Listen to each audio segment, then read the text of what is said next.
नमो तस्स भगवतो। साथियों, जय भीम, जय भारत, जय मंडल, जय जोहार, जय संविधान, जय जवान,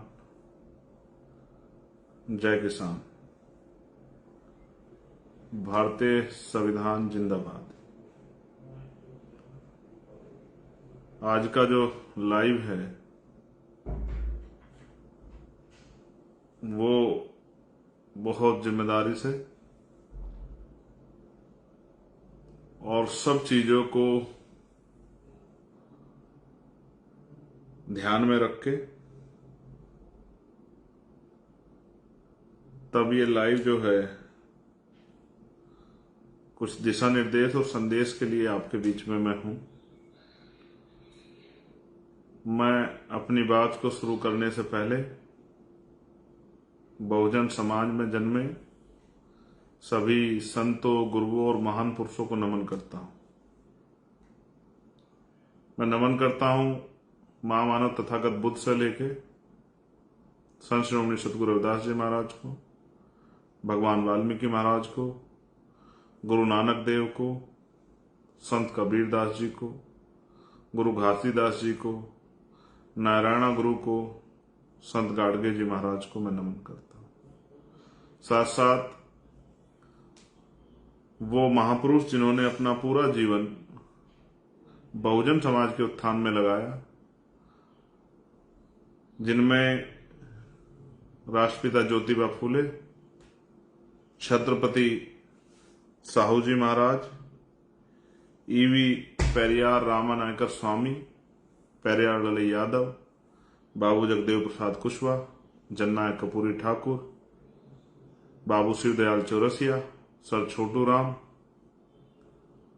महामना राम सुख वर्मा, चौधरी महाराज सिंह भारती, संतराम बीए प्रजापति, मान्यवर दीना भाना वाल्मीकि एवं मेरे गुरु मान्यवर काशी राम साहब को भी नमन करता हूं। आज चारों तरफ हलचल है क्योंकि 1 अगस्त को सुप्रीम कोर्ट का जो ऑर्डर आया था उसको लेकर एक बहुत बड़ी हलचल है। मैंने बहुत दिन पहले जब मैं जेल में था तो मैंने ये एहसास किया मैं निर्दोष था, फिर भी मेरे खिलाफ बेल मिलने के बाद एनएसए की कार्रवाई की गई। उस एनएसए की कार्रवाई को रात को 2:30 बजे अंजाम दिया गया और उस एनएसए कार्रवाई के बाद मुझे 12 महीने तक जेल में ठूस दिया गया। उस दिन मुझे राजनीतिक शक्ति का एहसास हुआ। मैं ये समझता हूं कि भारत में राजनीतिक शक्ति वो शक्ति है जिसके आधार पर आप एक मरे हुए व्यक्ति को जिंदा नहीं कर सकते हैं, इसके अलावा सारे काम कर सकते हैं। आप योजना बना के अंतिम पायदान पर बैठे व्यक्ति को इज्जत की जिंदगी दे सकते हैं। आप तमाम तरह के भ्रष्टाचार को, तमाम तरह की गलत पॉलिसियों को, तमाम तरह के जुर्म जाति को रोक सकते हैं। फिर मैं राजनीतिक काम में ज्यादा लग गया। मुझे लगा कि राजनीतिक शक्ति बनाकर ही हम अपने वंचित समाज को उनकी इस दुर्दशा से, परेशानी की जिंदगी से बाहर निकाल सकते हैं। जब हम इस काम को कर रहे हैं तो जो हजारों साल से हमारे विरोधी रहे हैं वो लोग भी कुछ ना कुछ काम तो कर ही रहे होंगे। मैंने कई बार पहले भी अपनी बात में कहा कि नीयत का बहुत बड़ा खेल है।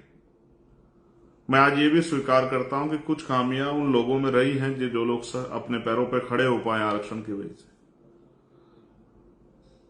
मैं कतई भी ये नहीं कहूंगा कि किसी जाति में या किसी जाति पे टिप्पणी करके कि वो पढ़ते लिखते नहीं है या इस तरह की कोई बात करके मैं किसी को अपमानित करना चाहूं, ये बिल्कुल भी सत्य नहीं। जिस तरह की भाषा का प्रयोग मनुवादी लोग हमारे लिए आरक्षण पे करते थे, आज उसी तरह की भाषा का प्रयोग हम लोग करें तो ये सत्य नहीं। मेरा जमीर इस बात की गवाही मुझे नहीं देता। इस आंदोलन में ना मुझे ना मेरे किसी भी साथी को धक्का किसने नहीं दिया या जबरदस्ती हमें भेजा। हमने ये आंदोलन मन से स्वीकार किया है। हमारे लिए कोई रोजगार करने का या पेट भरने का या कोठी बंगले बनाने का आंदोलन नहीं है। हमारे लिए ये आंदोलन समाज को उसके पैरों पर खड़ा करने का है। हाँ, मैं मानता हूं शेड्यूल कास्ट के लोगों में अभी भाईचारा नहीं है, लेकिन इस भाईचारा को बनाने के लिए हमने तमाम तरह के प्रयास किए। हमने उस तरह की लीडरशिप अपने यहां डेवलप की है कि वंचित जातियों को नेतृत्व करने का मौका मिले। हमारे यहां वंचित वर्ग के लोग बड़े बड़े पदों पर हैं, लेकिन क्योंकि हमारी नई पार्टी है इसलिए आपको वो दिखाई नहीं देते, इसलिए आपको उनका कद नहीं दिखाई देता। लेकिन पार्टी में उनका कद है, संगठन में उनका कद है, ये सबको दिखाई देता है। उनकी बात का जो है उनकी वैल्यू भी है, उनका सम्मान भी है, ये भी सबके सामने। तो मैं अब बुनियादी बात पे बात करता हूं। कल समाज ने एक बंद बुलाया है। मैंने बीच में इस बात को स्पष्ट किया था कि बंद को, उसके पीछे के उद्देश्य को, हालातों को नजर रख के हम लोग फैसले लेंगे।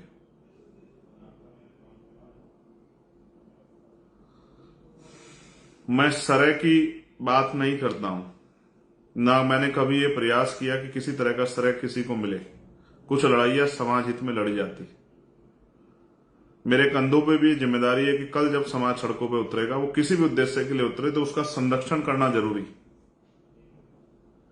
इतने बड़े समाज को मनुवादियों की कठपुतली बनने के लिए मैदान में नहीं छोड़ा जा सकता है। पिछले लंबे समय से मैं यही चिंता कर रहा हूं कि कोई इस तरह की घटनाक्रम, इस तरह की अनहोनी हमारे सामने ना आए जिसकी कीमत हमें लंबे समय तक चुकानी पड़े। मेरी ये इच्छा है कि वंचित वर्गों का भाईचारा ना टूटे। 1000-2000 नौकरियां इधर उधर चली जाए, कोई फर्क नहीं पड़ता। मैं इस बात से असहमत नहीं, क्योंकि 2% सरकारी नौकरियां है, 98% प्राइवेट सेक्टर है। आप याद करो, मैं फिर दोहराता हूं, मैंने मांग की कि 98% प्राइवेट सेक्टर में SC ST OBC के लोगों को मौका दिया जाए, उनको रिजर्वेशन दिया जाए, रिप्रेजेंटेशन दिया जाए। आप याद कीजिए, मैंने मांग की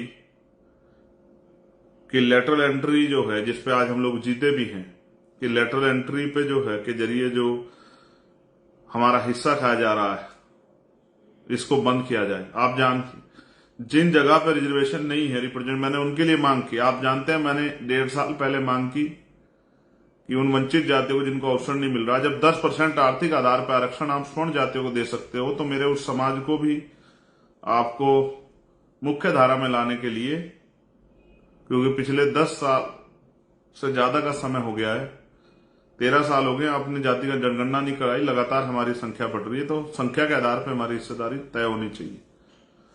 तो इसलिए मैंने उन वंचित जातियों के लिए अलग से 5% आरक्षण की मांग, स्पेशली उन्हीं के लिए कि उनको मिले और उनके बच्चे भी कुर्सी पर आकर बैठे, उनको अवसर मिले, इसलिए मैंने उनके लिए मांग की। लेकिन आज मेरे कंधों पे जिम्मेदारी है कि जब समाज उतरे तो उनके साथ कोई अहित ना हो, उनको कोई नुकसान ना पहुंचे, इसलिए हमने ये किया। और ये हमारे आंदोलन का प्रथम चरण है, जो ये मंद समाज ने बुलाया है। लेकिन 11 तारीख की जो है रैली, 11 तारीख का जो ऐतिहासिक आंदोलन हम लोग दिल्ली में करेंगे, वो हम समाज के सहयोग से अपने नेतृत्व में करेंगे, भीम आर्मी आजाद समाज पार्टी के नेतृत्व में करेंगे। और वो आंदोलन, वो पूरा जो संघर्ष है वो इसीलिए होगा कि अब हम सरकार को बताएंगे किस तरह से हमारे अधिकार को छीन के रखने वालों को हम लोग डंके की चोट पर सबक सिखाते हैं। अब अगर सरकार किसी स्वार्थ में करना ही चाहती है, तो अब सरकार को फिर हमसे निपटने के लिए, संवैधानिक तरीके से हमसे निपटने के लिए, हमारे संवैधानिक आंदोलन निपटने के लिए तैयार भी रहना पड़ेगा। इसलिए मैं इस लाइव के माध्यम से अपने साथियों को यह भी बता देना चाहता हूं कि कल आंदोलन का प्रथम चरण है जो समाज ने बुलाया है। इसके बाद दूसरा चरण 11 सितंबर को दिल्ली में है। फिर आगे क्या करना है वो भी लगातार मैं आपको बताता रहूंगा। मैं तो चाहता था कि इस पर एक ओपन डिबेट हो। वो जातियां जिनको नहीं मिला है और जिनको मिला है, वो सब लोग आपस में बैठ के, हमें तीसरे व्यक्ति की जरूरत नहीं थी कि कोई हमारे बीच में तीसरा व्यक्ति आके फैसला करे। हम वंचित वर्ग के लोग आपस में बैठ के फैसला करके जो वास्तविकता में इसके पूरे रिसर्च को जानकर हम आपस में बैठ के इसको निपटाते कि भाई ये किस तरह हमें आगे बढ़ाना है, किस तरह से हमारे अंतिम व्यक्ति को भी अवसर मिले। मैं इस बात से सहमत हूं और मैं आपको विश्वास दिलाता हूं, अपने डीएससी समाज को भी ये विश्वास दिलाता हूं कि हम लोग इसके बाद भी बैठेंगे, बैठ के चर्चा करेंगे। जिसको अवसर नहीं मिला उसको अवसर मिले, इसके लिए हम लोग संकल्पित हैं। मैं वचन देके कहता हूं कि इसके लिए हम लोग संकल्पित हैं। लेकिन मैं नहीं चाहता कि भाई भाई दुश्मन ने जिस तरह भाई भाई के सामने खड़ा कर दिया, अगर दुश्मन वास्तविकता में हमारा हितैषी होता तो जब 10% स्वर्ण जातियों को दे सकते हैं आर्थिक आधार पे, तो सबसे पहले उन वंचित जातियों को देना चाहिए था जिनका अब तक आज तक कलेक्टर नहीं बना, देना चाहिए था। लेकिन सरकार की कोई मंशा नहीं है। आप जानते हैं किस तरह के फैसले और किस तरह से सबसे ज्यादा चुनावी लाभ लेने के लिए किस तरह से जो है प्रेस कॉन्फ्रेंस की गई। आप और मुझे सब लोगों को नजर रखनी चाहिए और किस तरह सरकार के लोगों ने हमारे लोगों को आपस में भड़काने के लिए झूठे जो है अपने लोगों से पुतले फुकवाए, तमाम तरह की चीजें करी। ये भी किससे छिपा हुआ नहीं। मगर मुझे देखो, मैं फिर कह रहा हूं, जिनको लग रहा है मिल रहा है उनको वो उत्साहित है, जिनको लग रहा है कि कुछ जा रहा है, दोनों ही समझ नहीं पा रहे हैं। लेकिन मैं आपको विश्वास दिलाता हूं, कुछ भी हो जाए मैं इस एकता को भी नहीं टूटने दूंगा। और इस चुनाव के इस आंदोलन के बाद आप देखना, हम लोग जिले वाइज प्रदेश वाइज बैठ के आमने सामने चर्चा करके और एक दूसरे को सुन समझ के, हालातों को सुन समझ के फैसले लेके मिलके अपने भाइयों की रिश्तेदारी के लड़ेंगे। लेकिन कल का दिन मेरे लिए इसलिए महत्वपूर्ण है कि इस समाज का एक कार्यकर्ता होने के नाते समाज के किसी व्यक्ति का हित ना हो। तो मैं सबसे पहले डीएससी समुदाय के हमारे जो भाई हैं उनसे हाथ जोड़ के कहूंगा कि वो किसी के बहकावे में आके, किसी के चढ़ावे में आके, किसी के षड्यंत्र या किसी के हाथों कठपुतले ना बने। जिस तरह आप लगातार मांग कर रहे हैं संवैधानिक रूप से, आप अपने आंदोलन को लगातार चलाइए और समाज ने जो आंदोलन बुलाया है इसको भी शांतिपूर्वक तरीके से होने दें। दूसरा, फिर मैं जो लोग कर रहे हैं उनसे भी ये कहूंगा जो इस आंदोलन में शामिल हो रहे हैं कि वो शांतिपूर्वक रूप से, भीम आर्मी के लोगों को तो मैं जानता हूं, वो तो संवैधानिक रूप से पालन करते हैं, संवैधानिक मर्यादा में रहकर आंदोलन चलाते हैं, उनकी शक्ति को मैं समझता हूं। आजाद समाज पार्टी के लोग बड़े अनुशासित हैं। लेकिन मैं बाकी संगठन से भी ये कह रहा हूं कि वो भी अनुशासन में रहकर अपने ज्ञापन दें, अपनी शक्ति का एहसास कराएं, संवैधानिक मर्यादा रखें, किसी पर टीका टिप्पणी ना करें।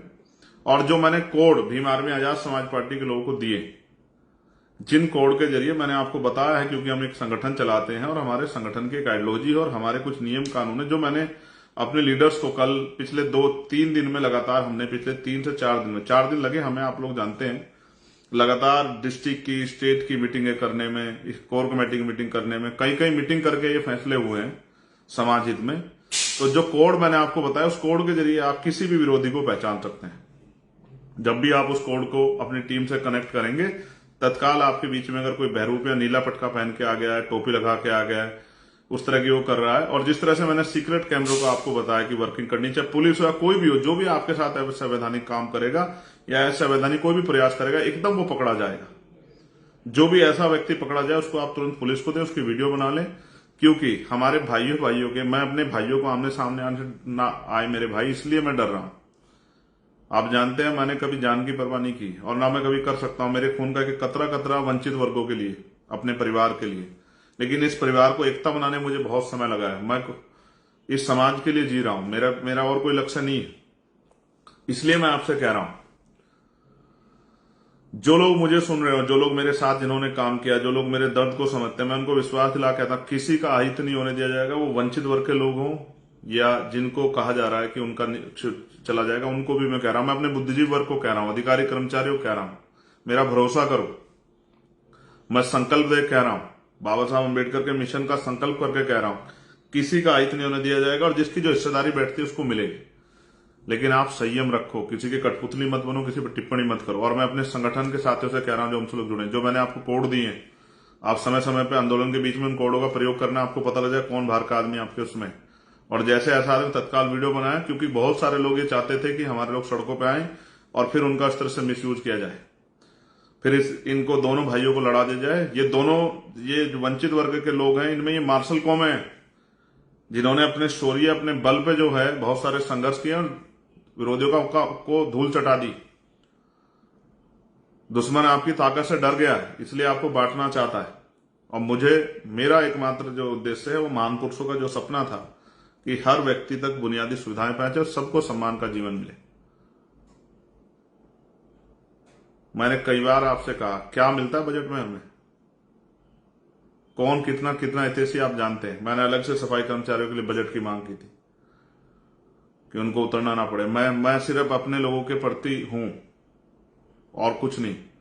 इसलिए मैंने जो अपने संगठन के लोगों को जो कोड दिया, और एक और हमने इस लड़ाई को ऐसे लड़ जाकर हवा में समर्थन कर दिया, ये हो गया वो हो गया। हमने इसके लिए एक वॉर रूम बनाया।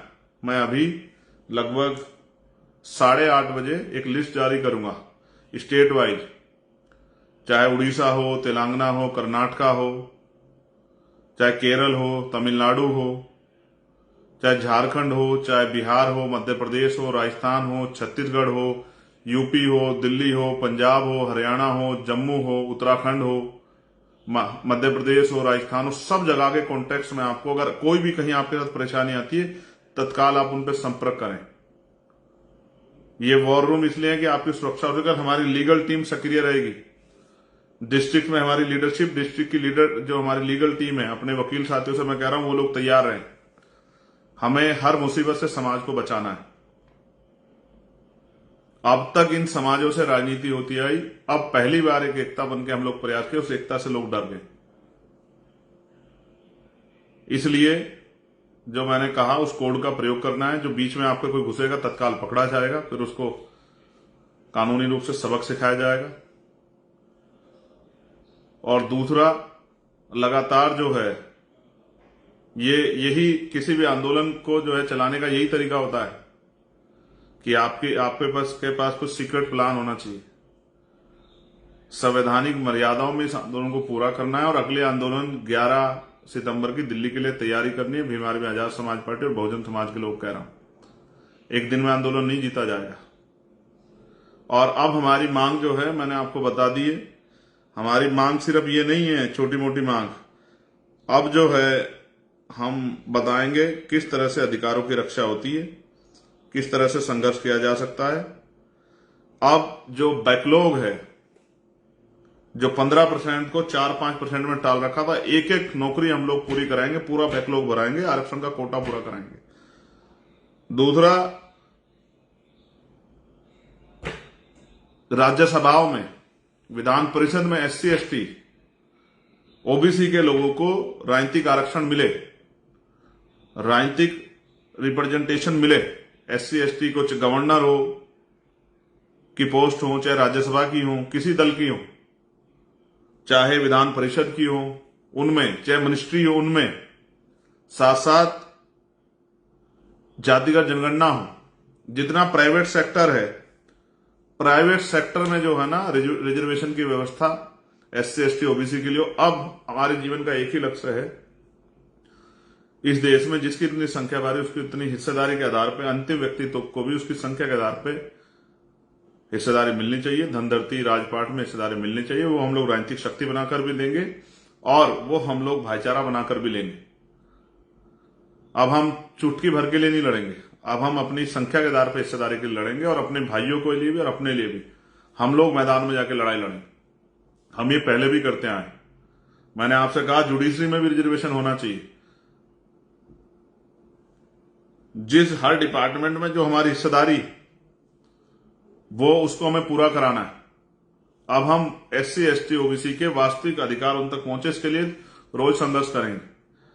अब हमारा यही मकसद है कि अंतिम व्यक्ति तक सुख सुविधाएं, बुनियादी अधिकार पहुंचे। और जो सरकारों में हमारा हिस्सेदारी बैठती है संख्या के आधार पर, बजट में, तमाम चीजों में, उन पे भी हम लोग जो है संघर्ष करेंगे। अब हमने ठान लिया। लेकिन मैं फिर आपसे पुनः अनुरोध करूंगा, शांति प्रिय तो आप लोग हैं, लेकिन संवैधानिक मर्यादा का पालन करते हुए। और एक मैंने कहा ना, दुश्मन के मोहरे नहीं बनना, अच्छी टिप्पणी नहीं करनी है अपने लोगों। भाई भाई के साथ नहीं लड़ता है, कभी नहीं लड़ता, लड़ना भी नहीं चाहिए। 2-4 हजार नौकरियों से कोई फर्क नहीं पड़ता है। ये होना चाहिए, जरूरी है कि जो जिसको नहीं मिला उसको मिलना चाहिए, लेकिन सरकार के मोहरे बन के नहीं। इसलिए मैं आपसे अपील करूंगा। और समाज समझदार है और दुश्मन देखिए कितना समझदार है, भाइयों को भाइयों से लड़ा रहा है। वरना अलग से भी 10% 5% दे सकता था, लेकिन फिर भाई भाई से लड़ते तो वो तमाशा कैसे देखता। और गजब का खेल, जो लोग देने का वादा कर रहे हैं वो राजस्थान में समर्थन भी कर रहे हैं बंद का। कई खेल चल रहे हैं, बहुत सावधान रहिए। मैं राजस्थान के साथियों से, मध्य प्रदेश के साथियों से, उत्तर प्रदेश, हरियाणा, पंजाब के साथियों से, उत्तराखंड, दिल्ली, बिहार और झारखंड के साथियों से, तमाम नॉर्थ की बेल्ट से, तमाम साउथ की बेल्ट से ये आपसे प्रार्थना करूंगा। और 8:30 बजे हम लोग लिस्ट जारी करेंगे। कहीं किसी को परेशानी आती, किसी भी तत्काल होकर, और एक एक मिनट की खबर के लिए चंद्रशेखर आजाद आपके बीच में है। हर उसके लिए कहीं शासन प्रशासन अगर गुंडाई करेगा, उनसे लड़ने के लिए, सब चीजों के लिए आपके 24 घंटे बीच में है। लेकिन उस लिस्ट के जरिए आप तत्काल जो है संपर्क करें और कोई भी बात हो तत्काल बताएं। लेकिन बहुत जिम्मेदारी समझदारी से, संवैधानिक मर्यादा का पालन करते हुए शांतिपूर्ण तरीके से अपने ज्ञापन दें और अपने विरोध को दर्ज कराएं। आपने मुझे सुना। आप सभी के लिए मंगल कामनाएं। जय भीम, जय भारत, जय संविधान। आप सभी के लिए मंगल कामनाएं। बहुजन समाज जिंदाबाद, आजाद समाज पार्टी जिंदाबाद, भीम आर्मी जिंदाबाद, और मेरा हर एक व्यक्ति भाई परिवार जिंदाबाद। आपका कार्यकर्ता, आपका भाई चंद्रशेखर आजाद। जब तक महान पुरुषों का सपना पूरा नहीं होता तब तक हम लोग रुकने वाले नहीं है, और दुश्मन की किसी साजिश को हम लोग कामयाब नहीं होने देंगे। धन्यवाद।